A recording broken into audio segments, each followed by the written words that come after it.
Hey guys, welcome back to my channel. Today I have another video for you. It's a story time about the time that I was part of MLM. Yes, I know, right? My really close friends know about this and I don't really talk about this anymore because quite frankly, it's a little bit embarrassing to talk about it. I figured, why not? Let's figure out what went wrong. Let's get into it. A very, very long time ago when I was in my 20s, I want to say early 20s, maybe a little bit younger, I was going through an existential crisis, a midlife crisis, what I like to call it, even though I was really young.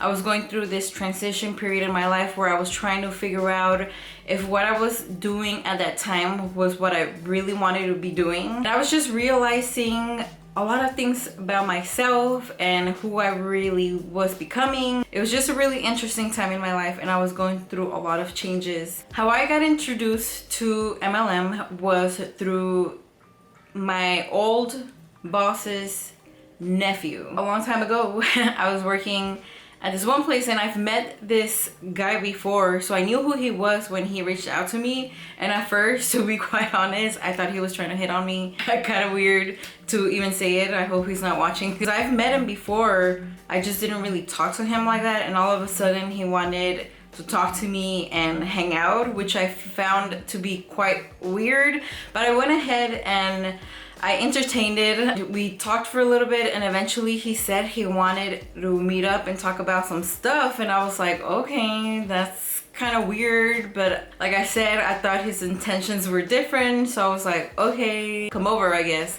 I moved out when I was 17, so even though I was really young in my early 20s, I already had my own place. I had my own place since a very young age.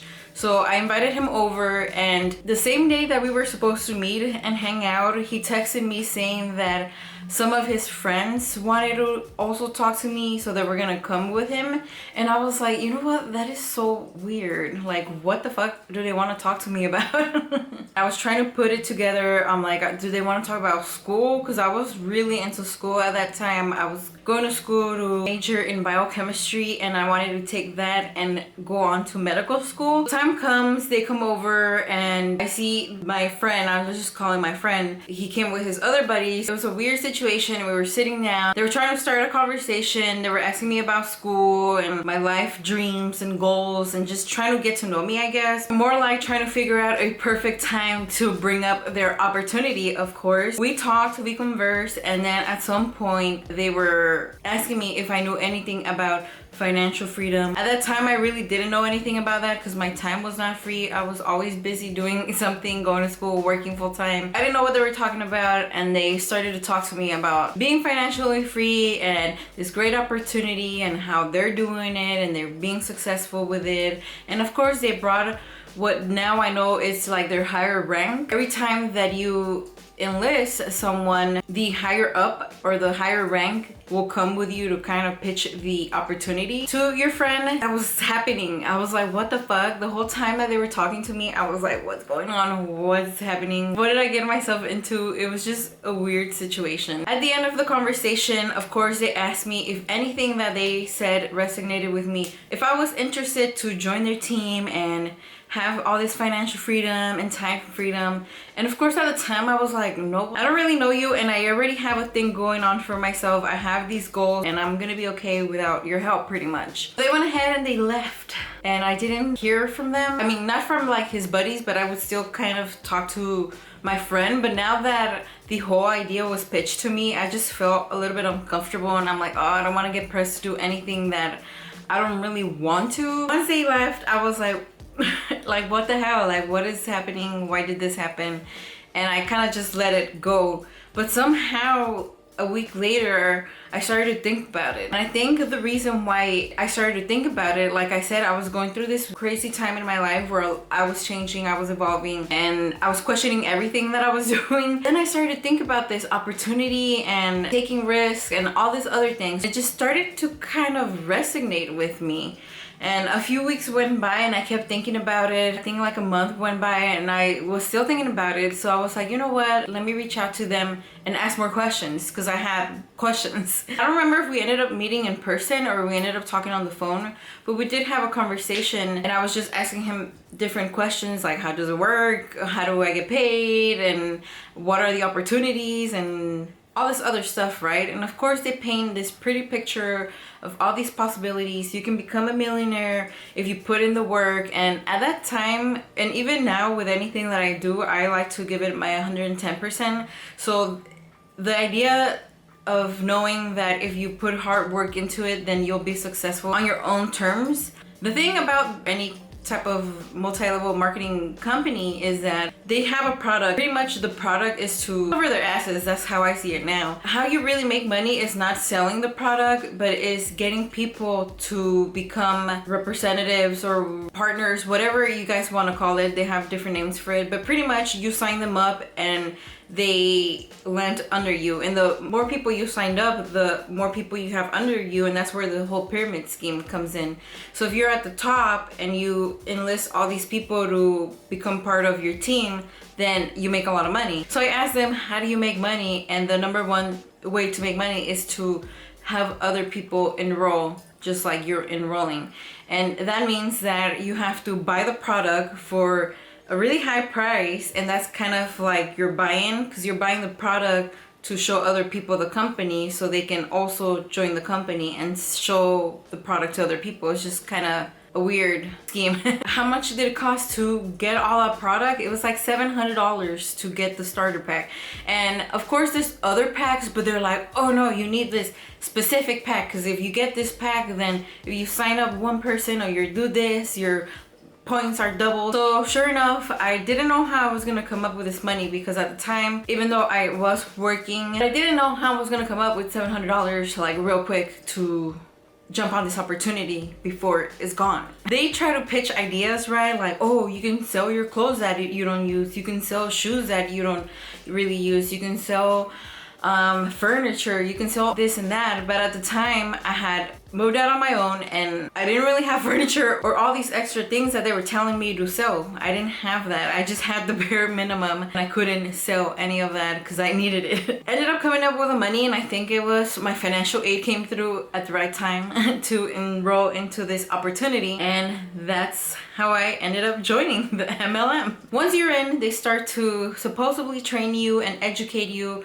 about the product. They're not actually selling or pitching the product, they're pitching the dream, they're selling the dream. So the more educated you are on the dream, then you can sell the dream to others, and that's how you can get them to enroll under you. They started to introduce me to different books, Rich Dad Poor Dad, The Law of Attraction, I can't think of other names. It was a lot of personal development books, which they're not all bad. Even though I didn't get much out of being part of that, I did get a lot of knowledge out of it, which I feel like it's equally the same. If I didn't get money but I got knowledge, like I'm still winning. The event, so I did end up going to a lot of events with my friend. We would go to different people's houses who were having the event where they have all these higher ranks come and talk and inspire you and keep you going, pretty much keep you paying your monthly subscription. We would go to these events. Most of these events were at people's backyards, parking lots, apartments, different places. A lot of people would show up and people would speak about their experience and how they're successful and how you gotta keep going and keep believing, and a lot of applauses, a lot of finger snapping, a lot of spirit fingers. They're there to make you feel like you're part of something, you're part of a group, you're part of a culture, a family. And it's just a whole different level. It's kind of creepy. Everyone's just really nice and everyone just has nice things to say, and you always have to be positive. It's kind of like that toxic positive or positive toxicity, whatever you want to call it. When you're too positive, it can be toxic. So it was kind of like that. I did end up going to their really big convention in Las Vegas. I was not 21 at the moment. I was not 21, so I was 20 then. I was not 21 because I remember I couldn't even do anything. I would just go to the convention and go to the hotel, hang out with people, go out and eat. But now, like, party in legit places because you can party in your hotel room. We ended up going to this large convention at the MGM Grand. They had motivational speakers, they had performers, they had this one guy who was really popular. He was really young and he was making millions and millions of dollars with the company. After doing all that reading, training, going to events and all that, it was my turn to start getting people to sign up, right? So I would reach out to old friends that I hadn't talked to in a long time. I would reach out to acquaintances. Honestly, I feel kind of embarrassed to be like, hey, I have this opportunity. Even though I believed in it at the time, it was just weird trying to get people to sign up. So I did end up only getting one person to sign up, and I think they only signed up like once, and maybe they paid their next month subscription, but after that they quit. I did try to pitch it to a few people. I got denied, and of course they're like, when you get 10 no's you get 1 yes. The more people you talk to, the higher chance that you get someone to sign up. I did not stay with the company for a very long time. I think I was with the company, I want to say like 3 months at most. If you're not making money and you're paying consistently, that's like a waste. Once you drop out of an MLM, you kind of get shame. They tell others that you didn't try enough, you didn't work hard enough, you gave up too soon. All those friends stop talking to you. Yeah, I stopped talking to everyone. I'm like, I can't remember if I continued talking to that one initial friend who got me in, but I didn't, because you kind of want to avoid them because they're gonna try to get you back in, and I was just kind of like, I don't want to be a part of that. Like, thanks but no thanks. And now when I have random people reach out to me and they're saying hi and I don't know, trying to talk to me, I kind of get weirded out. I'm like, all right, they're gonna try to pitch something. Afterthoughts. It's just embarrassing, honestly. I wouldn't say that I regret it. I learned a lot from that experience.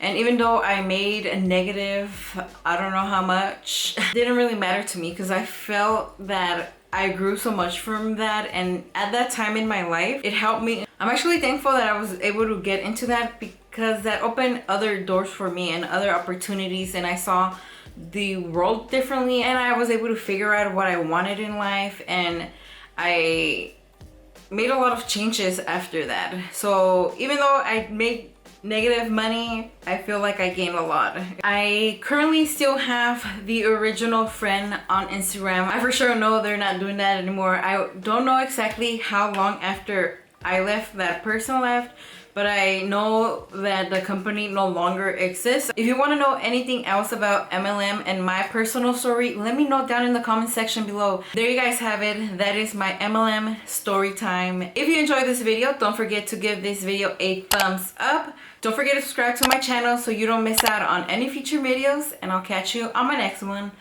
Bye guys.